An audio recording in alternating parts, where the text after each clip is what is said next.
вопросы, которые мы поднимали, они связаны с судьбами конкретных детей. Есть отдельные исключительные случаи, но есть и системные сбои. И если вы увидели несколько таких проблем, которые мы увидели, это, конечно, защита имущественных личных прав воспитанников, в частности, сбережение средств на счетах наличных. Все знают, руководители детских учреждений, прокуратура, что это священная корова, которую нельзя трогать. Но когда начинают списывать деньги на проезд, на оформление паспорта, на питание во время пути и так далее, воспитанник находится на попечении государства. Государственные учреждения, детский дом за него отвечает полностью. Никакие деньги, никакие оплаты не могут производиться с его личного счета.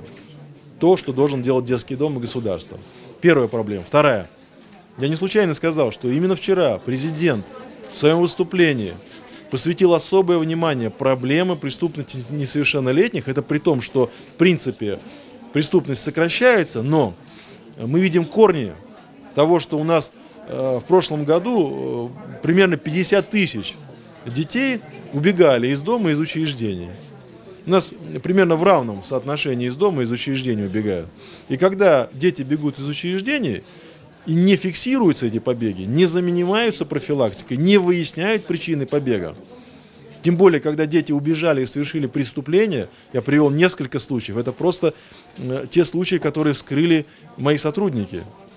Я понимаю, что здесь эта информация может даже не доходить наверх до министров, до руководителей комитетов, управлений, потому что это может находиться в рамках одного детского дома, и директор детского дома может и скрывать эту информацию. Но здесь надо разбираться.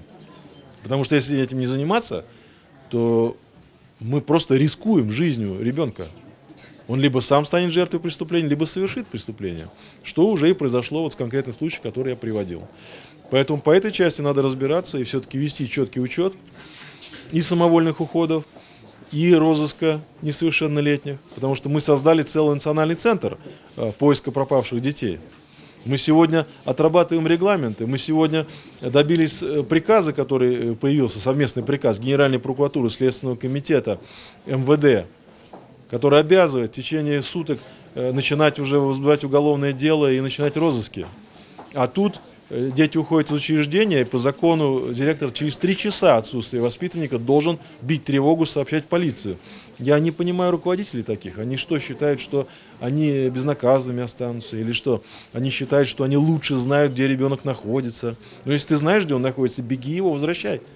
Тебе 3 часа на это и даны. Если нет, то тогда вы на себя принимаете слишком большую ответственность, самонадеянную. Потому что, к сожалению, в большинстве случаев это заканчивается печально, когда ребенок уходит и пропадает.